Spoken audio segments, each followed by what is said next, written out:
अजित पवार यांच्या निधनाचा धक्का सहन न झाल्यानं समर्थकाचा मृत्यू झालाय। हृदयविकाराचा झटका आल्यानं मृत्यू झालाय। 63 वर्षीय सुदाम बोडके यांचं निधन झालंय। दिंडोरी तालुक्यातील ढकांबे गावचे ते रहिवासी। दादांच्या अपघाती निधनाच्या वृत्तानंतर ते अस्वस्थ झाले आणि त्यानंतर त्यांचा मृत्यू झालाय। या संदर्भात अधिक माहिती घेणार आहोत। आमचे प्रतिनिधी किरण गोटूर हे आपल्यासोबत जोडले गेले आहे। किरण, काय अधिक माहिती?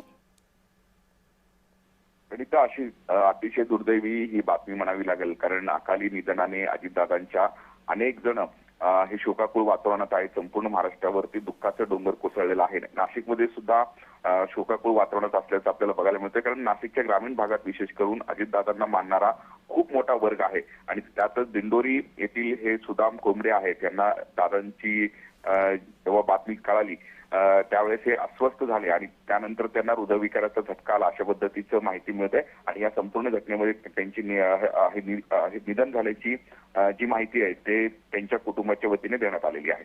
अगदी किरण, यांचा आणि दादांचा कसा संबंध आला? हे काही दादांचे कार्यकर्ते होते, पदाधिकारी होते, कधी प्रचारात त्यांचा संबंध आला आहे का? अशा काही आठवणी त्यांच्या आहेत का? परिवाराकडून काही सांगण्यात येतंय का?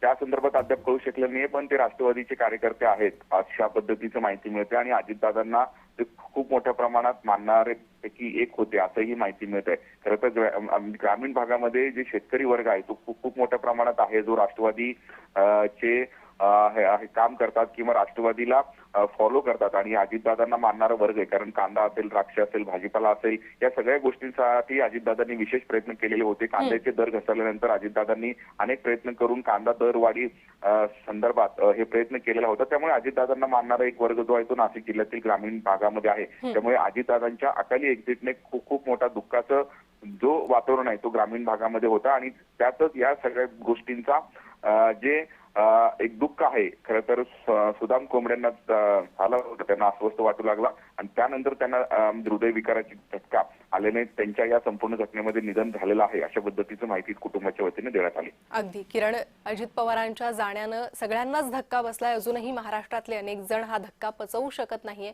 त्यात आणखी एक दुर्दैवी घटना ही समोर आली आहे। धन्यवाद तुम्ही दिलेल्या या सविस्तर माहितीसाठी।